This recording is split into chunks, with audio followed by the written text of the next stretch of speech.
فأنا ناصح لإخواني بالصدع بالحق تبيض وجوههم. السكوت في مسألة الحزبية يضرها، فاصدع بما تؤمر وأعرض عن المشركين.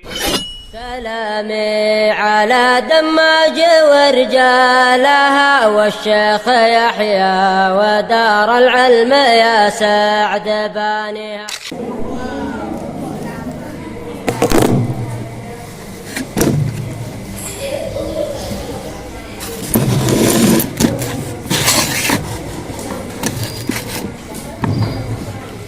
Bismillahirrahmanirrahim. Innal hamdalillah nahmaduhu wa nasta'inuhu wa nastaghfiruh wa na'udzu billahi min shururi anfusina wa min sayyiati a'malina. May yahdihillahu fala mudilla lahu wa may yudlil fala hadiya lahu. Wa asyhadu an la ilaha illallah wahdahu la syarika lahu wa asyhadu anna Muhammadan abduhu wa rasuluh sallallahu alaihi wa ala alihi wasallam, amma ba'd. Insyaallah akan kita lanjutkan pembahasan mengenai suami yang baik adalah suami yang mendidik dan mengajari istrinya kebaikan. Karena masih dalam bab hak istri atas suami. Di antara hak istri adalah mendapatkan perlakuan yang baik dari seorang suami. Dan sudah kita lewati juga hadis Abi Dzar, hadis tentang kisah 11 wanita di masa jahiliyah yang berkumpul dan masing-masing menceritakan tentang suaminya. Ini pembahasannya nanti agak sulit karena hadisnya memang sulit sekali. Makna-makna mufradatnya diperselisihkan sangat oleh para syurrah, sehingga kita juga kerepotan untuk memberikan gambaran secara pastinya. Namun insya Allah kita akan memberikan pendekatan. Karena kalau kita jelaskan satu persatu dari lafadznya mungkin akan memakan waktu yang sangat panjang. Jadi kisahnya kita ulas lagi. Ada 11 wanita di masa jahiliyah yang berkumpul dan masing-masing berjanji untuk menceritakan tentang kondisi suaminya. Maka yang pertama membuka percakapan dengan menceritakan bahwasanya suaminya adalah suami yang buruk. Zauji qalatil ula zauji lahmu jammalin ghassin ala ra'si jabalin la sahlin fayurtaqa wa la saminin fayuntaqal. Menceritakan bahwasanya suaminya adalah suami yang buruk. Tidak ada kebaikan di dalam jiwa suami tersebut. Dia adalah barang yang murahan tapi sulitnya minta ampun. Suaminya adalah suami yang buruk, tidak ada keutamaan apapun, tapi kehidupan bersamanya adalah kehidupan yang sulit. Kemudian qalat tsaniyah, berkata wanita yang kedua, zauji la abuthu khabarah inni akhafu an la adharah in adhkurhu adhkur ujarahu wa bujarah. Wanita yang kedua mengatakan suaminya dia tidak mau menceritakan beritanya, tidak mau merinci berita tentang suaminya, karena kalau dia menceritakan secara rinci tentang keburukan suaminya, dia takut gak ada habis-habisnya. Inni akhafu an la adharu, saya khawatir saya gak bisa berhenti dari beritanya. Adharuhu Ada yang mentafsirkan dari para ulama hu kembali kepada berita. Ada yang mentafsirkan hu kembali kepada suaminya. Jadi saya khawatir kalau saya ceritakan semua keburukannya, gak ada habis-habisnya berita ini. Itu kalau hu baliknya kepada berita. Kalau an la adzarahu baliknya kepada suami, saya khawatir kalau tak ceritakan semua nanti saya dicerai, saya nggak mau berpisah dengannya. Walaupun suamiku adalah suami yang buruk, saya tetap tidak mau berpisah darinya.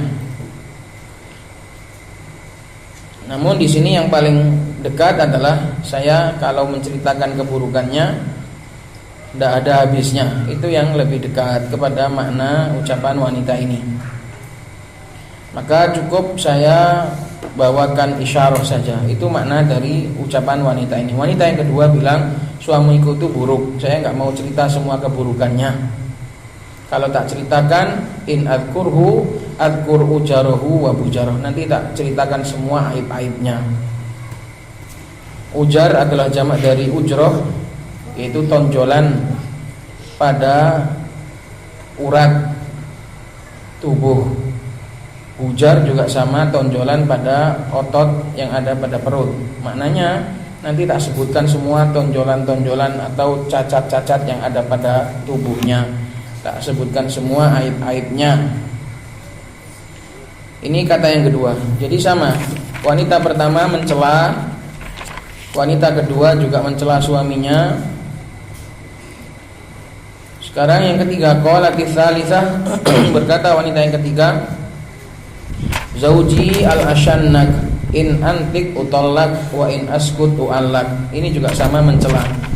Suamiku itu orangnya kasar, ashannak, sangat buruk, sangat ganas. Itu ashannak. In antik utallak, kalau saya cerita, saya sambat, saya curhat ke dia, nanti saya dicerai. Kalau saya diam saja, saya digantung seperti ini ya, dibuat terkatung-katung.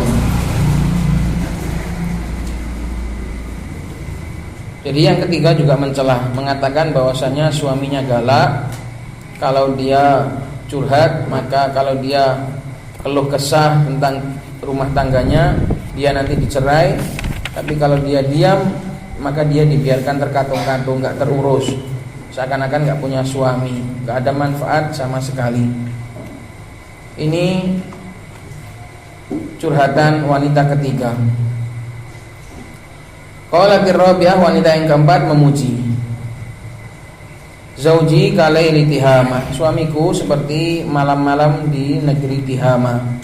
La harrun wala qurrun, tidak terlalu dingin, tidak terlalu panas, juga tidak terlalu dingin.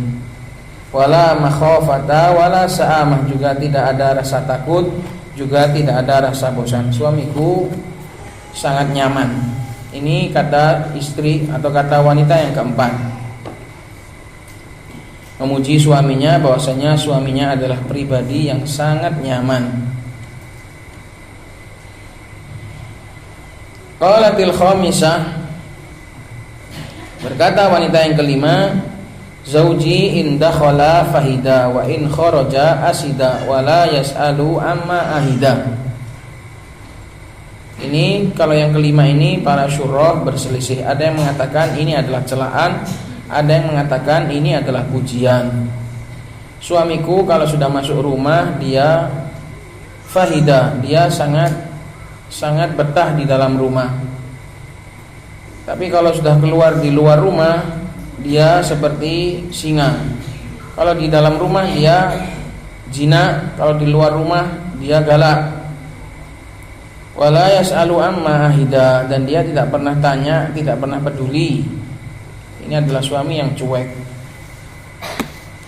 Kalau di rumah sukanya tidur saja, kalau keluar juga nggak pulang-pulang, dan juga nggak pernah nanya bagaimana kondisi barang-barang atau kondisi keadaan rumah. Ini berarti mencela juga. Qalatisa, bisa berkata wanita yang keenam, zauji in akala laffa suamiku kalau sudah makan dia lahap, ludes semuanya. Wa in syariba istaffa, kalau minum langsung kering semua, apa-apa diminum. Wa in ittaja'a iltaffa, kalau sudah berbaring dia akan berselimut, enggak peduli. Wala yulijul kaffa, enggak pernah mengeluarkan tangannya liya'lamal batha, untuk mengetahui berita, enggak pernah peduli. Egonya sendiri saja dia. Makan juga enggak pernah menyisakan untuk keluarga. Ono iwak apa-apa dipangani dhewe. Minum juga seperti itu, enggak pernah peduli dengan keluarganya. Kalau sudah tidur juga enggak mau diganggu, anaknya nangis, anaknya apa, enggak mau ganggu. Dan juga enggak pernah mau memeriksa atau mengulurkan tangan untuk mengetahui keadaan. Ini kata wanita yang keenam. Jadi dari sepanjang perjalanan ini 6 wanita ini baru 1 yang memuji suaminya. Qalat as-sabi'ah, berkata yang ketujuh, wanita yang ketujuh, zauji ghayaya au ayaya. Au di sini adalah syak, keraguan dari rawi, bukan dari wanita ini, tapi keraguan dari rawi, yaitu Isa bin Yunus. Ini adalah keraguan dari Isa bin Yunus sang rawi hadis. Ya, qala akhbarana Isa bin Yunus. Kata wanita yang ketujuh, suamiku itu ghoyaya, dari kata-kata ghoy, bodoh, tobako, akut, bodohnya, tololnya akut, pol bodoh nih bojoku iku. Uwa bloke nemen. Ayaya dari kata-kata ai, enggak bisa apa-apa, itu namanya ai. Kalau ghoy itu sesat. Ghoyaya no wakal bojoku iku. Ghoyun, apa namanya, nyoweleneh, itu namanya ghoyun. Ghayyaru sabilal ghayyi, jalan kesesatan. Jadi bojoku iku ghoyaya.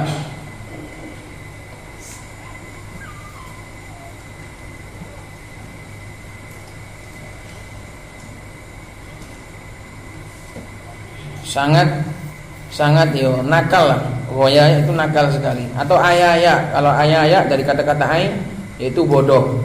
Tobako, sangat parah sekali. Sifat ghoyina, sifat ghoy, sifat sesatnya dan sifat atau sifat bodohnya itu sangat tobako, sangat parah sekali. Ada juga yang mengatakan tobako ini adalah tidak bisa mendatangi istrinya, tidak mampu atau tidak becus di dalam berhubungan dengan istrinya. Kullu da'in lahu da, semua penyakitnya manusia menjadi penyakitnya dia. Semua keburukan manusia ada pada dia. Pol yang ketujuh ini sangar sekali. Istrinya juga sangar ini. Syajjaki au fallaki, suamiku itu yo bodoh, yo jahat, yo semua kejelekan ada pada dia. Dia akan melukai kepalamu atau merobek kulit tubuhmu. Maknanya suka mukul, doruban linisa. Sudah bodoh, jahat, keweras, kewanas. Syajjaki jurhuros, yaitu akan melukai kepalamu. Nek mukul, kalau enggak melukai kepala ya menyobek badan. Sangar sekali. Syajjaki au fallaki, dia akan melukai kepalamu atau merobek tubuhmu. Au jama'a kullan laki, atau dua-duanya. Jama'a kullan, dia akan mengumpulkan baik dari luka di kepala maupun luka di badan. Ini menurut wanita yang ketujuh. Suaminya sangat jelek sekali. Nah, mulai dari yang ke-8 sampai 9 sampai 10 sampai 11 ini nanti muji. Berarti yang muji berapa? 1, 1, 2, 3, 4, 5. Yang memuji 5, yang mencela 6. Dari 11 wanita ada 5 wanita yang memuji suaminya dan ada 6 wanita yang mencela suaminya. Ini misal wanita kampung baru semuanya dikumpulkan, kira-kira yang memuji berapa, yang mencela berapa? Banyak yang memuji atau banyak yang mencela? Insya Allah memuji semua ya. Insya Allah memuji semua. Masa ono yang mencela? Ya mbok sampean sing ro curhatane masing-masing.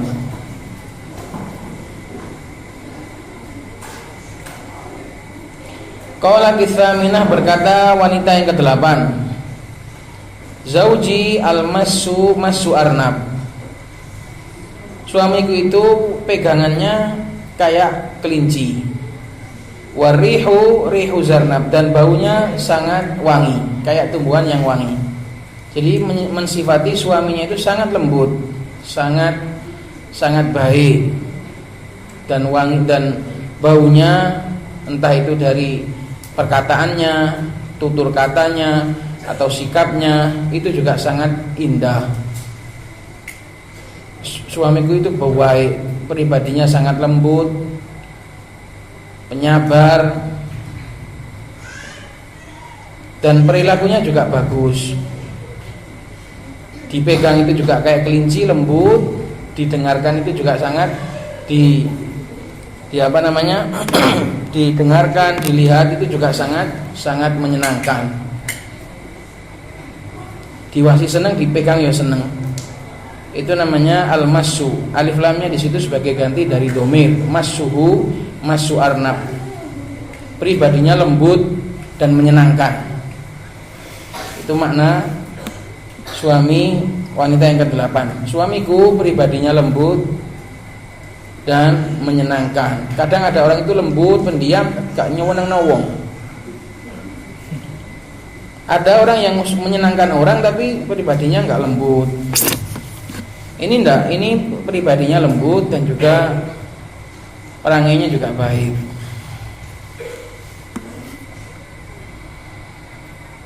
Zarnab itu adalah tumbuhan yang wangi.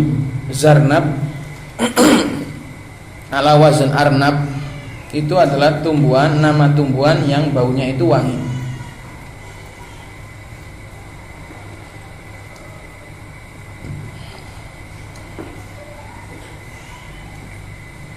Qalat tasyatu, berkata wanita yang ke-9, Zauji rafi'ul imad. Suamiku itu tiang rumahnya itu tinggi. Rumahnya itu tinggi dan luas, menunjukkan sangat memiliki dharma, kaya dan juga dharma.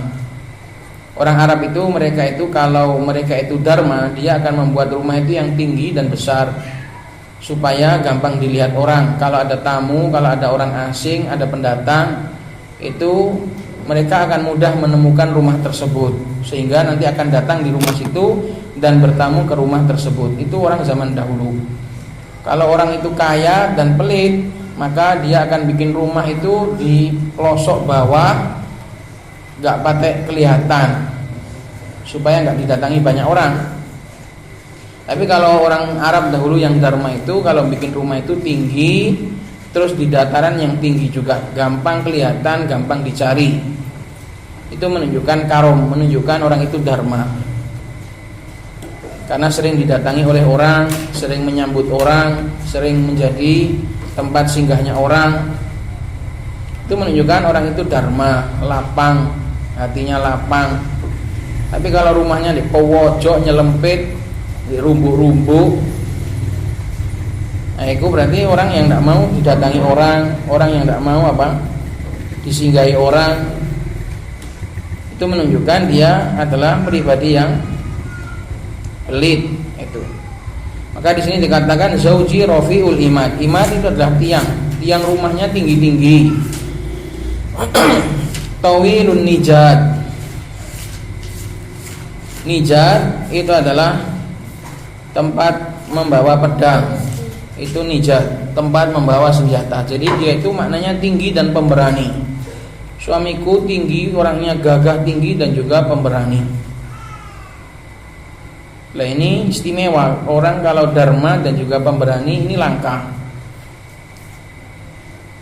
Tawilun nijat, pedangnya panjang sehingga dia juga orangnya tinggi, pemberani.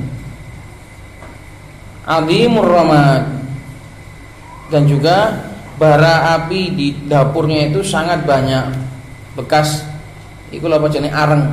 Ramad itu arang. Bekas bakaran api di dapurnya itu banyak. Maknanya dia itu orang yang sangat dharma sekali. Azimur ramad, tumpukan arang bekas dapurnya itu banyak sekali. Maknanya dia sering menyambut tamu. Dia sering menyambut tamu. Qaribul baiti minan nadi. Aslinya nadi ada yaknya, minan nadi.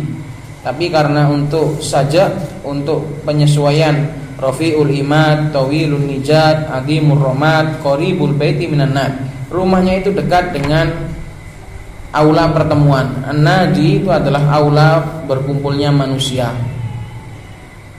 Kalau rumah kita itu dekat dengan pondok atau dekat dengan tempat berkumpulnya manusia, menunjukkan kita nanti resikonya ya pasti akan kedatangan banyak orang.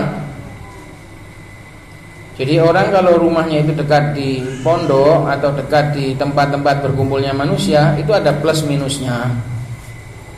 Nanti plusnya yo kita akan sering berkumpul dengan banyak orang, terus juga banyak kawan, rame terus, itu plusnya. Minusnya ya nanti pasti ada, entah itu ribut atau agak berisik, itu sudah pasti. Tidak mungkin di dunia ini minta enaknya toh. Jadi ya kita kalau hidup di dunia itu ya pasti ada plus minusnya. Qaribul baiti minan nad, rumahnya itu dekat dengan aula pertemuan. Maknanya suamiku ini adalah orang yang suka menampakkan diri kepada orang-orang, suka membantu orang, suka didatangi orang, karena rumahnya dekat dengan aula pertemuan. Dia sering bersosial dengan banyak orang. Ini dipuji. Jadi suaminya itu kaya, terus pemberani, terus dharma, dan peduli dengan banyak orang. Kurang apa Jal? Nah, itu punya suami yang rafiul imad, ekonominya lapang, terus sikapnya juga baik, tawilun nijat, terus dia adalah dharma, bukan pelit, dan juga orang yang peduli dan suka bersosial dengan orang lain. Ini namanya qaribul baiti minan nad, rumahnya dekat dengan aula pertemuan manusia. Qalatil ashirah, berkata wanita yang ke-10, Zauji malikun wa ma malik khairun min dhalik, lahu ibilun kathiratul mabarik qalilatul masarih, wa idza sami'na sautal mizhari ayqanna annahunna hawalik. Suamiku adalah seorang yang pemilik, bisa diartikan malik atau bisa juga memang artinya pemilik. Suamiku adalah orang yang kaya. Tahukah kamu malik itu apa? Malik khairun min dzalik. Sekuat apapun ku ceritakan, hakikatnya suamiku lebih baik. Aku nggak bisa menyebut kebaikannya semua. Itu malik khairun min dzalik. Intinya orangnya tetap lebih baik dari ceritaku. Ini yang ke-10. Jadi ketika yang 9 ngegas pamer suaminya, yang ke-10 tambah pamer lagi. Zauji malik wa ma malik khairun min dzalik. Malik itu lebih bagus daripada semua yang kau ceritakan. Lahu ibilun kathiratul mabarik, dia punya unta yang banyak sekali mabarik, banyak sekali dihentikan. Banyak, mabarik adalah jamak dari mabrok. unta yang sering diberhentikan untuk diperas susunya, untuk diambil dagingnya.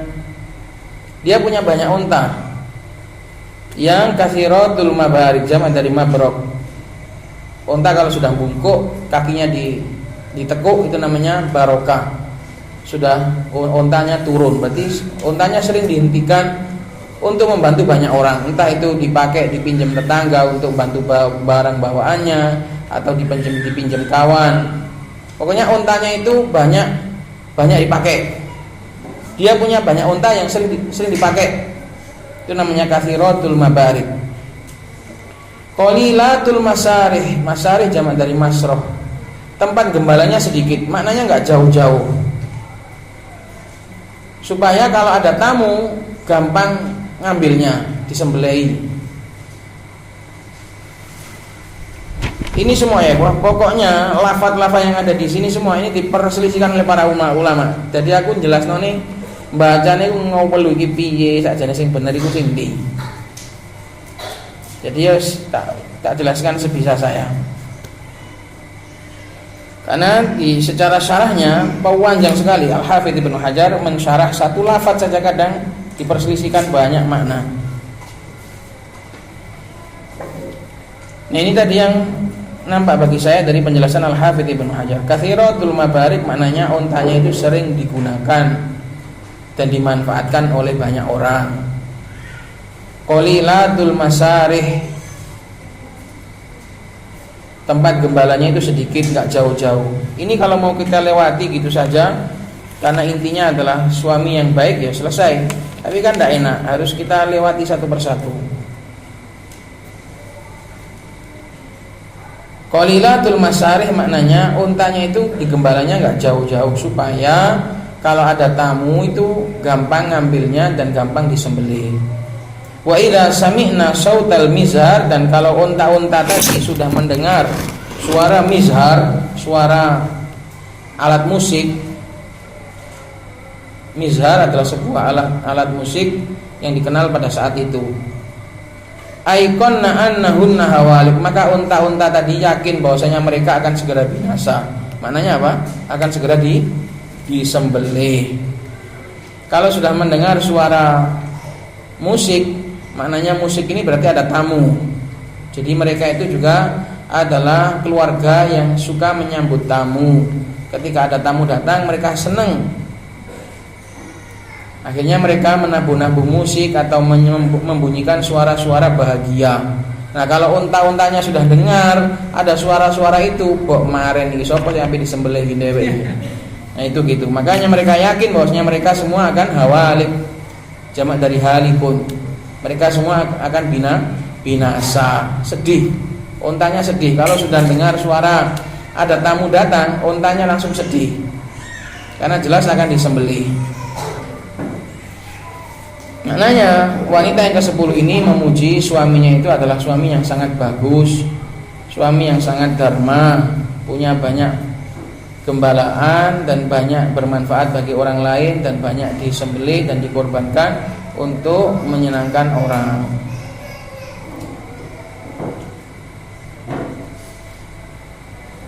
Qalatil hadiyata asyrata, sekarang yang ke-11, terakhir yang ke-11, dan inilah yang dipakai perumpamaan oleh Nabi sallallahu alaihi wasallam. Aku kepadamu wahai Aisyah itu seperti Abu Zar.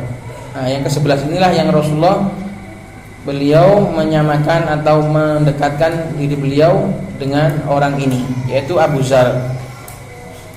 Kata wanita yang ke-11, zauji Abu Zar'in, zauji suamiku adalah Abu Zar. Fama Abu Zar, tahu enggak kalian Abu Zar itu siapa? Ana samin huliyi udunayya. Abu Zar itu ana sa'ai harroka, menggerakkan perhiasan-perhiasan yang ada di kedua telingaku. Maknanya kedua telingaku iki bek gitu kono suweng. Tahu suweng? Giwang. Anting-anting dipenuhi dengan perhiasan. Aku diberikan perhiasan banyak. Ana samin huliyi udunayya. Telingaku ini dibuat sampai dongkleh. Sampai apa? Sampai tergerak, sampai mempleh gara-gara banyak perhiasan yang menempel di telingaku. Wa mala'a min syahmi adudayya, dan juga tubuhku ini dipenuhi dengan, dan dia memenuhi tubuhku dengan lemak. Syahm, lemak. Adudayya, kedua lenganku ini bek dengan lemak. Maknanya dibuat bahagia. Aku ini dilemokno. Laki-laki itu kalau punya suami yang kalau punya istri yang agak gemuk itu senang. Berarti istrinya bahagia. Bendino kerja nang pasar, nggak sia-sialah dimakan sama istrinya. Buktinya jadi gemuk. Senang laki-laki itu.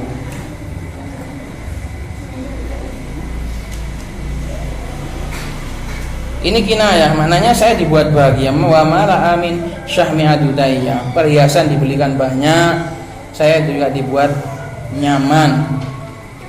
Wa mala amin syahmi adudayya. Dikatakan oleh Hafidz Ibnu Hajar di sini disebut lengan, maknanya bukan kok lengan itu sing gede. Kok tangan itu yang gede lah binaraga berarti. Enggak, dikatakan Hafidz Ibnu Hajar ini adalah hanya kinayah.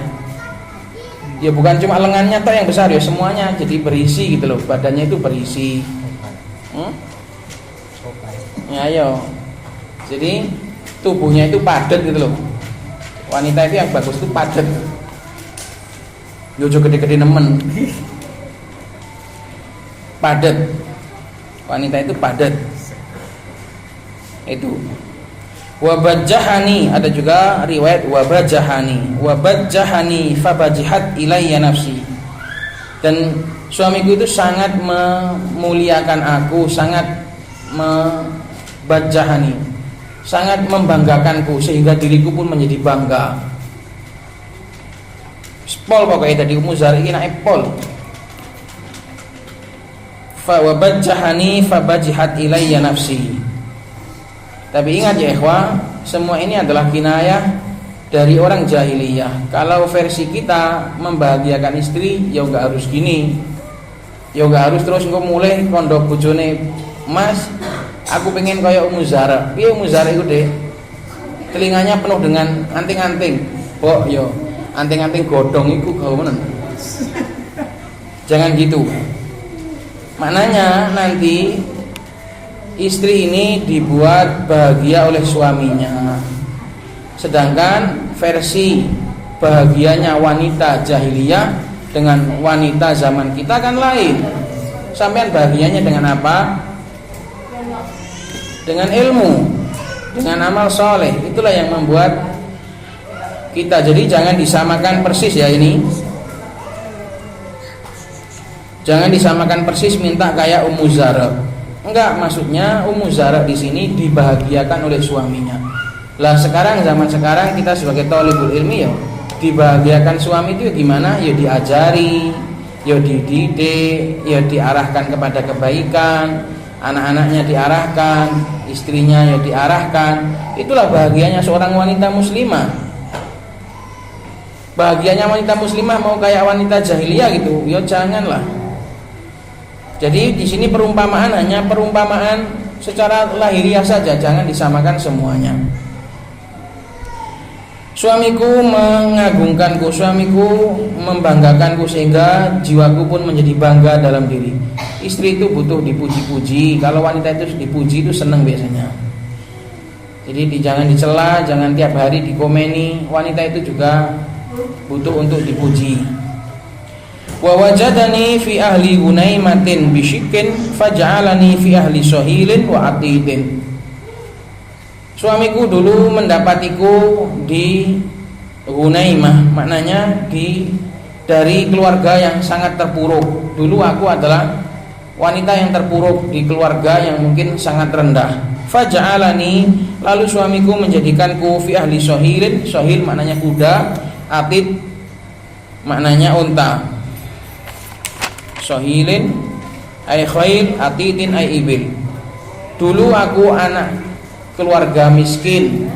Pas ketemu bojoku, pas ketemu suamiku, aku dimuliakan di tengah-tengah keluarga yang sejahtera, punya banyak kuda, punya banyak unta.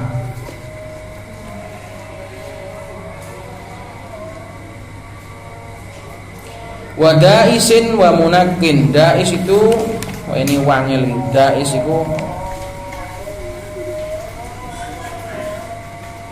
ini dilihat di sini aja enggak ada, di dalam catatan kaki nomor 100 halaman 169 saja Ummu Abdillah repotan. Da'is qala al-hafidz ba'da kalamin lahu al-hasil anna dzakarat anna qala min syadhafi aishi ahliha ila sarwatil wasi'ah.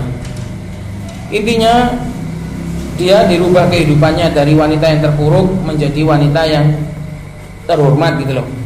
Nah, kita memaknai seperti itu jangan secara dohirnya, dulu aku di keluarga miskin terus harus di keluarga kaya, enggak gitu. Memaknainya kita itu suami yang baik itu dulu aku adalah wanita jahiliyah, dulu aku wanita murahan, dulu wanita yang enggak paham agama, sekarang aku menjadi wanita yang paham agama, bercadar, berpakaian dengan pakaian muslimah, dihormati, wanita terhormat. Nah, itu maknanya yang benar. Jangan minta kayak Abu Zar gini, tapi memaknainya dulu aku sebelum nikah dengan suamiku, aku adalah wanita yang enggak paham agama, wanita jahiliyah, wanita di orang abangan, wanita yang enggak paham agama, wanita yang enggak paham pendidikan. Terus sama suamiku ditaruh di tempat pendidikan, bisa fa'ala yaf'ulu, bisa kenal fa'il, bisa kenal maf'ul, bisa kenal ilmu akidah. Lah ini wis bojone sampean niku wis insyaallah wis Abu Zar kabeh lah. Insyaallah suami sampean itu sudah membawa sampean ke sini, semoga sudah menjadi Abu Zar semua. Wa da'isin wa munakin. Da'is itu tadi yang saya baca itu ya keluarga sibuk. Da'is itu sibuk ngadon, munakin sibuk milihi makanan. Jadi keluarga sibuk, keluarga sejahtera lah pokoknya. Kalau di rumah itu sibuk milih makanan, ada yang milih ini, sibuk giling-giling, sibuk di pawon, ini berarti wong sejahtera. Kalau orang tidak ada duit, tidak ada yang dimasak, mau ngapain sibuk di dapur? Ini gitu. Da'is wa munakin. Munakin maknanya memilih makanan, milih-milih makanan. Fa indahu aqulu fala uqabbah. Nah, di sisinya, di depan Abu Zar sebagai istrinya, kalau aku bicara aku enggak pernah diburuk-burukkan, enggak pernah diucapi ucapan kotor. Fala uqabbah. Wa arkudu fa atasabbah, dan saya tidur dibiarkan sampai siang. Ya gini sama njaluk ini teman ya maren di rumah mertua ya kan, wanita tinggal di rumahnya mertua, terus esok-esok tangi cuma sholat subuh tok, mari terus balik tidur lagi. Ya enggak benar. Tapi di sini maknanya si Ummu Zar ini membahagiakan atau membanggakan keluarga mertuanya. Maknanya dia enggak disuruh pekerjaan apa-apa, aku dibiarkan tidur sampai siang. Maknanya yang masak sudah ada, yang nyapu sudah ada. Itu intinya wanita ini membanggakan keluarga mertuanya. Walaupun ini tidak mutlak bagus ya, jangan kemudian minta seperti kayak gini. Wa asyrabu fa'ataqonnah, dan saya minum juga dibiarkan minum, enggak ada yang melarang. Pengen makan apa saja, ini apaan mertua jahat terus matane wis nah itu. Jangan seperti itu. Atau ibu tiri ya, seperti itu. Wa asyrabu fa'ataqonnah, saya minum dibiarkan, mau makan apa saja dibiarkan. Itu. Ummu Abi Zar. Fama Ummu Abi Zar. Nah, sekarang ibunya Abu Zar. Tahukah kamu bagaimana ibunya, kondisi ibunya Abu Zar? Tadi itu kan istrinya Abu Zar. Sekarang ibunya Abu Zar gimana? Ukumuha rodah wa baituha fasah. Ukum adalah jamak dari ikem, peralatan, alat tempurnya. Ono benges, ono wedak, ono kabeh. Terus ada perhiasan, pokoknya ukum adalah jamak dari ikem, peralatan. Bagasinya rodah sangat besar, punya apa-apa. Ibu mertuaku punya banyak hal. Wa baituha fasah, dan rumahnya luas sekali. Ini tadi yang ke-9 ngegas, yang ke-10 tambah ngegas lagi, yang ke-11 tambah dipol wae diceritakno kabeh.